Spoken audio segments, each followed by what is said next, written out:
तो चलो अब हम देखते हैं कि हम CSS में हाइट और विड्थ को कैसे देंगे। अब तक हमने बहुत सारे वीडियो बनाए हैं और HTML हमने लगभग पूरा कर लिया और CSS में भी हम बहुत आगे आ चुके हैं। तो देखते हैं अब हम CSS में आगे स्टेप जो सीखने जा रहे हैं वो ये है कि CSS में हम हाइट और विड्थ कैसे दे सकते हैं और किसी भी कंटेंट का हाइट और विड्थ को कैसे सेट कर सकते हैं।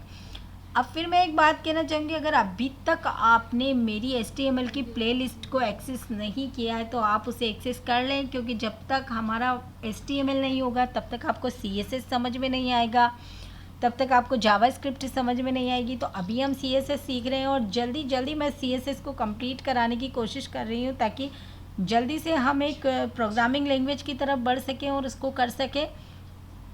तो जल्दी जल्दी हम CSS को कंप्लीट करने वाले हैं। CSS आप जल्दी से कंप्लीट कर लें। तो आज हम सीखने वाले हैं CSS की हाइट और विड्थ को कैसे सेट करेंगे। तो चलते हैं हम अपने VS कोड की तरफ और हम index.html को ओपन कर लेते हैं, ठीक है। और मैं अपने ये लाइव सर्कुलर को रिफ़्रेश कर लेती हूँ, इसके अंदर कुछ भी नहीं है और ये मैं अपने VS कोड के अंदर आ गई हूँ। अब आप बताएं हम क्या करेंगे। जी बिल्कुल राइट, आपको भी अब सब कुछ पता है। हम एक div टैग ले लेंगे।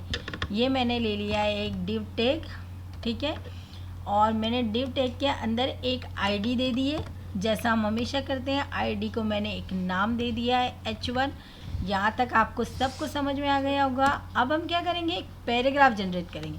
पैराग्राफ जनरेट करने के लिए आपको पता है हम लॉरेम और मैं ज़्यादा बड़ा कंटेंट ले लेती हूँ, मैं ले लेती हूँ ज़्यादा बड़ा लॉरेम 66, ठीक है। मैंने ले लिया है लॉरेम 66, ठीक है। ये आपको पता है ना, हमें VS कोड की तरफ से गिफ्ट होता है।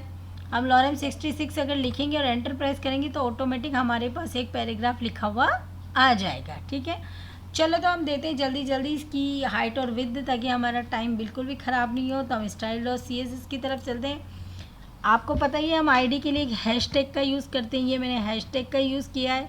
मैंने अपनी ID दे दी है H1। मैं फिर से दिखा देती हूँ, यहाँ मैंने ID दी है H1, वही ID आपको यहाँ CSS में लेनी है, ठीक है। फिर हमको लगा देना है एक ब्रैकेट।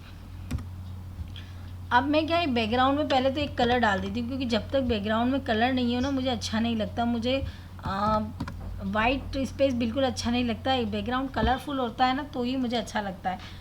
तो मैंने ये बैकग्राउंड में कलर डाल दिया रेड और हम कर लेते हैं रिफ़्रेश। तो देखो ये हमारा कंटेंट जो हमने नीचे लिया था वो लिखा हुआ आ गया है। और अभी मैं फिर से आपको दिखा देती हूँ, अगर मैं इसको ये कमेंट कर दूँगी तो ये बिल्कुल वाइट आएगा। ये देखिए ये बिल्कुल वाइट आ रहा है, लेकिन मुझे बिल्कुल अच्छा नहीं लग रहा है वाइट पैराग्राफ। मैं चाहूँगी ये कलरफुल आए और मैं हर चीज़ में कलर देना बहुत पसंद करती हूँ। तो मैं इसको कमेंट आउट कर दूँगी। उससे क्या होगा, ये देखो बैकग्राउंड का कलर मैंने डाल दिया रेड। अब हम दोबारा जाएंगे और रिफ़्रेश करेंगे तो ये देखो रेड कलर पूरे हमारे बैकग्राउंड में आ चुका है।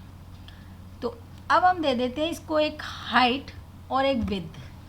अब मैं कह रही हूँ भाई मेरी इसको हाइट दे दो, कितनी दे दो हाइट दे दो 600 पिक्सल।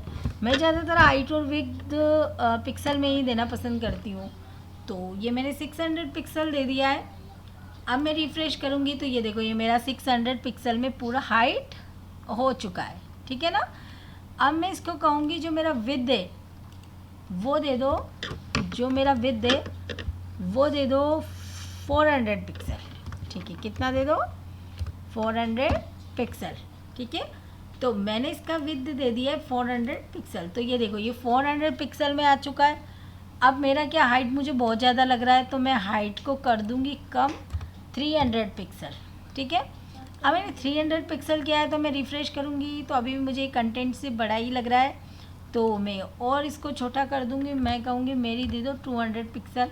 तो देखते हैं 200 पिक्सल देने में कितना छोटा करता है। तो ये देखो कंटेंट अभी भी थोड़ा सा मुझे बड़ा लग रहा है तो मैं 190 पिक्सल इसको कर दूँगी। कितना करूँगी 190। मुझे लग रहा है 190 करने पे बिल्कुल सही आ जाएगा।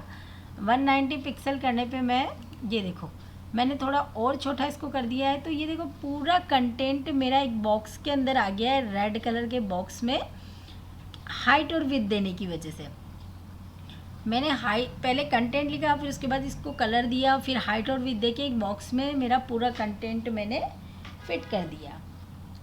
अब पता है हम क्या कर सकते हैं, हाइट और विड्थ को परसेंट में भी दे सकते हैं। जैसे मैं इसकी जो ये विड्थ है पिक्सल में दे रही हूँ ना, पिक्सल में देने के बजाय मैं कह दूँ कि भाई इसकी विड्थ को कर दो 30%, ठीक है। तो अब ये परसेंट में कैसे देगा मैं आपको बताती हूँ। पहले तो हम चलो रिफ़्रेश करके देखते हैं। तो ये 30% इसने दे दिया है। थोड़ा ज़्यादा करूँ तो आपको समझ में आएगा, 30% में आपको समझ में नहीं आ रहा है तो मैं इसको 50% कर देती हूँ, तो आपको थोड़ा समझ में आएगा। तो ये मैंने इसको 50% कर दिया है, तो ये थोड़ा बड़ा हो गया है, ठीक है ना, ये कंटेंट थोड़ा बड़ा आ गया। तो अब आप देखो 50% करने में क्या हुआ कि भाई हमें पिक्सल में तो 4, अब ये जो हमारी पूरी बॉडी है ना, ठीक है ना, तो हमारी बॉडी की जितनी भी जैसे लेंथ और विड्थ होगी ना, जैसे हमारी बॉडी की लेंथ है मान लो 1000, ठीक है, तो 1000 का 40% ये देगा, ठीक है। जब भी हम परसेंट में हाइट और विड्थ देंगे तो वो कैसे देगा, इसको आप थोड़ा सा सीख लो। जब भी परसेंट में हाइट और विड्थ देगा तो कैसे देगा, जैसे ही हमारी बॉडी है, अब बॉडी का ये पूरी अगर 100% है तो 100% में हम क्या कह रहे हैं कि सिर्फ 40% हिस्से को ही मेरा ये कर दो। अब मैं कम कर देती हूँ, मैं ले लेती हूँ 30%, तो ये मेरा बॉक्स के शेप में आ जाएगा वापस। ये 30% देखो मेरा पूरा कंटेंट इसके अंदर आ गया है। अब मैं इसमें मिनिमम और मैक्सिमम भी दे सकती हूँ, हाइट और विड्थ। मिनिमम और मैक्सिमम कैसे दे सकती हूँ, देखो मिनिमम और मैक्सिमम देने के लिए हम क्या करेंगे, हम फिर से जाएंगे।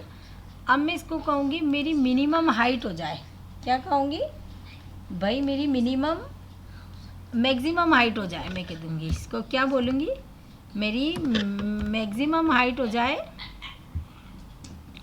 मेरी मैक्सिमम हाइट कितनी हो जाए, मैं इसको ले जाए 50 पिक्सल, ठीक है ना। मैक्सिमम हाइट कितनी हो जाए, 50 पिक्सल ले लेती हूँ। मैं कह रही हूँ भाई मेरी मैक्सिमम हाइट जो है वो 50 पिक्सल हो जाए। मतलब मैं इसको कह रही हूँ चाहे कुछ भी हो जाए, नीचे कोई भी प्रॉपर्टी डल जाए, मेरी जो मैक्सिमम हाइट है वो कितनी रहनी चाहिए, 450 पिक्सल। और मेरी मिनिमम ले लेते हैं हम यहाँ पे, और मेरी मिनिमम विड्थ कितनी होनी चाहिए, मेरी मिनिमम विड्थ कितनी होनी चाहिए, ये मैंने मिनिमम विड्थ दे लिया। तो मैं इसको कह रही हूँ मेरी मिनिमम विड्थ ले लो 100 पिक्सल, कितनी ले लो 100 पिक्सल, ठीक है। तो मैंने पिक्सल में इन दोनों को दे दिया है। तो अब मैं देखती हूँ रिफ़्रेश करने पे क्या आ रहा है, ये देखो अब इसने 100 पिक्सल तो मेरी उसको ले लिया, ठीक है, मिनिमम। अब क्या होगा, कोई भी प्रॉपर्टी यूज़ हो जाओ, कुछ भी हो जाओ, कितना भी हो जाओ, ये है ना हमारी इस मिनिमम और मैक्सिमम को चेंज नहीं करेगा, क्योंकि हमने इसको कह दिया कि मैक्सिमम हाइट तो इतनी ही रहनी चाहिए और मिनिमम विड्थ इतनी ही रहनी चाहिए। तो आई होप आपको मिनिमम और मैक्सिमम भी समझ में आया होगा कि कैसे डालनी होगी। मैं तो जब भी हाइट और विड्थ देती हूँ तो पिक्सल में ही देती हूँ, क्योंकि मुझे पिक्सल सही लगता है और वो भी बॉडी के हिसाब से ही देता है, हालांकि पिक्सल भी हाइट और विड्थ को। तो आई होप आपको अब समझ में आ गया होगा कि कैसे हम हाइट और विड्थ देते हैं और कैसे हाइट और विड्थ को सेट करते हैं, ठीक है ना। तो आज की वीडियो में मैं एक एक टॉपिक ही क्लियर करूँगी और आज का वीडियो मुझे लगता है आपको समझ में आ गया होगा, ठीक है। अब इसी के साथ में आपको, आप चाहें तो पैडिंग भी समझा सकती हूँ, लेकिन नहीं, मैं चाहूँगी मैं पैडिंग पे एक अलग से वीडियो बनाऊँ ताकि आपको पूरा अलग से समझ में आए।